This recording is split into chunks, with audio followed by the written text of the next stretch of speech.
कर्मवीर अपनी पत्नी और 3 बच्चों के साथ एक छोटे से गांव कंचनपुर में रहता था। उसका परिवार एक खुशहाल परिवार था। तीनों बच्चों को पढ़ा लिखा कर्मवीर अपनी दोनों बेटियों के लिए अच्छे लड़कों की तलाश में था। कर्मवीर की दोनों बेटियां जया और दुर्गा दोनों ही बहुत सुंदर और गुणवान लड़कियां थीं और उनका एक भाई वैभव था। तीनों बहन भाइयों में आपस में बहुत प्यार था। इतने बड़े होने के बाद आज भी उन लोगों के बीच लड़ाई झगड़े प्यार सब चलता था। और कल दोनों बहनों को देखने के लिए कोई आने वाले थे। वैभव की माँ। अरे ओ वैभव की माँ, ले सारा सामान पकड़। और किसी चीज की कमी तो नहीं रह गई? पता नहीं, मेरे तो हाथ पांव फूले जा रहे हैं। बेटियां पराया धन होती हैं पता था, लेकिन इतनी जल्दी बड़ी हो जाएंगी ये नहीं पता था। ऐसा ही होता है, बेटियां जल्दी बड़ी हो जाती हैं। बस माँ बाप को पता नहीं चलता। बस भगवान करे कल जो रिश्ता आ रहा है वो बहुत अच्छे लोग हों और सारे काम ठीक ठाक से निपट जाएं। अगले दिन जया और दुर्गा को देखने के लिए जो फैमिली आ रही थी वो 2 भाई थे, और वो भी ताऊ चाचा के, निखिल और नीरज। निखिल के माता पिता का निधन जब वो छोटा था तभी हो गया था। तब से उसके ताऊ ने उसे पाल पोस कर बड़ा किया था, और दोनों बच्चों के बीच में किसी तरह की कोई नाइंसाफी ना हो जाए, इसलिए उन्होंने ऐसा घर चुना जहां से वो 2 लड़कियां बहनों को ही अपनी बहू बनाए। वो एक मध्यम वर्गीय परिवार ही था। अगले दिन सुबह सुबह ही वैभव अपनी बहनों के साथ मिलकर घर को चमकाने में लगा हुआ था, और बीच बीच में अपनी बहनों को चिढ़ा भी रहा था। तुम दोनों के चले जाने के बाद पूरा घर कितना शांत हो जाएगा। फिर तो मैं अपने दोस्तों को भी घर बुला सकता हूँ। जब मेरी शादी होगी तो मेरी पत्नी के सर पर दो दो तलवारें नहीं होंगी। अच्छा, तो इसका मतलब ये हुआ कि मम्मी पापा से ज्यादा जरूरी तुम्हें लग रहा है कि हमारी शादी हो जानी चाहिए?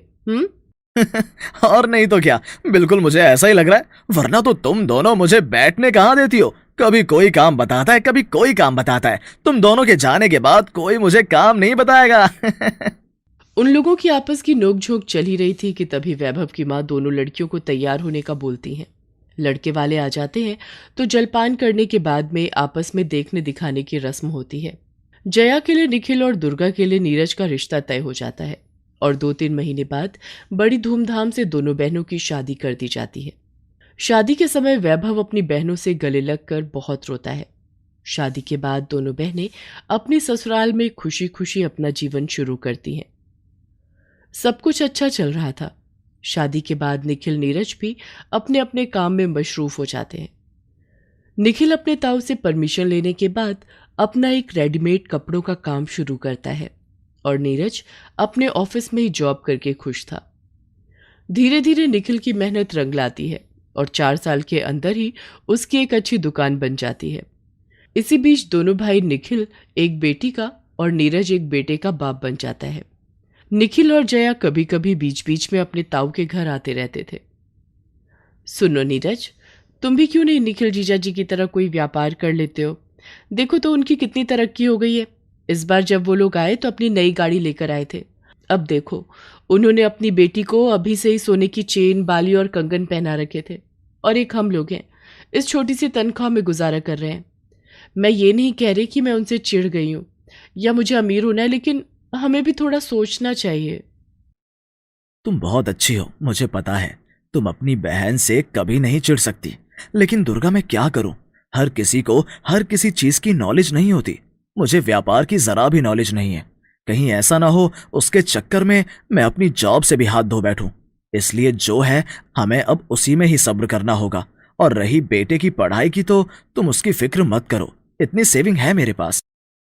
राखी का त्योहार आने वाला था। दोनों बहनें अपने घर जाने की तैयारियों में लगी हुई थी। जया वैसे तो बहुत अच्छी थी, लेकिन पैसा आने के बाद उसके हाव भाव बदल गए। थोड़ा दिखावा उसके अंदर आ गया।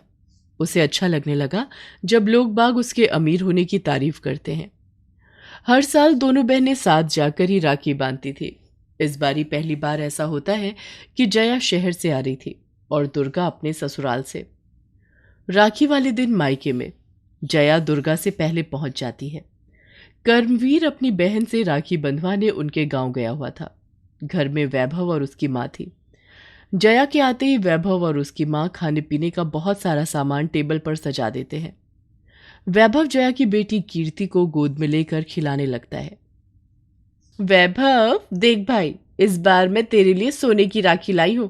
मैंने सोचा मेरा एक ही तो भाई है, जब उसकी कलाई पर सोने की राखी बंधी होगी तो सब दोस्त पूछेंगे, और ये हमारे यहाँ की सबसे फेमस मिठाई है। और वैभव, किसी भी चीज की जरूरत हो तो तू बेहिचक मुझे बोल देना। वैभव वैसे छोटा था, वो भी चकाचौंध को देखकर सोचता है कि जया से बनाकर रखनी चाहिए।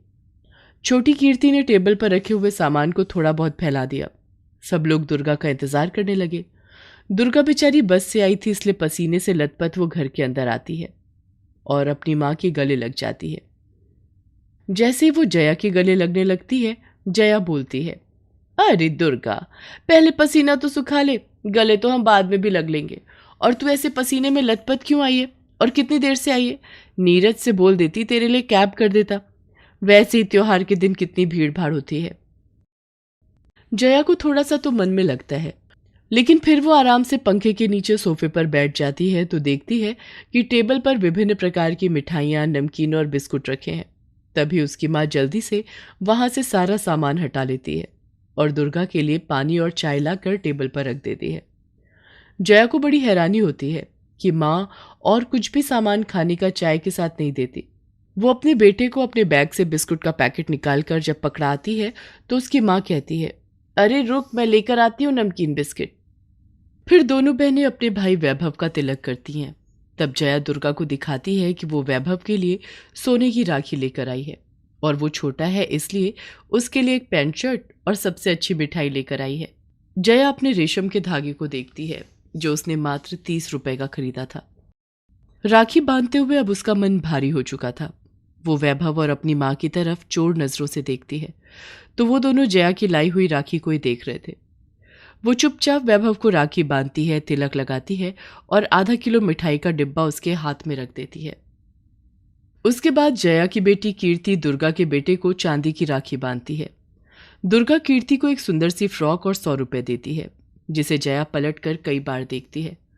दुर्गा समझ चुकी थी कि जितने की वो राखी लेकर आई है उतने का फ्रॉक और 100 रुपए कम है। आज गरीबी से दुर्गा ने एक बात ये सीखी थी कि त्योहारों पर भी अमीरी और गरीबी के रंग चढ़ चुके हैं। कर्मवीर शाम को अपनी बहन के यहाँ से जब वापस आता है तो दोनों बेटियों को देखकर बड़ा खुश होता है। अगले दिन जब दोनों बहनें अपने अपने घर जाने के लिए तैयार हो रही थी तो उनकी माँ उनको विदाई का सामान देने आती है।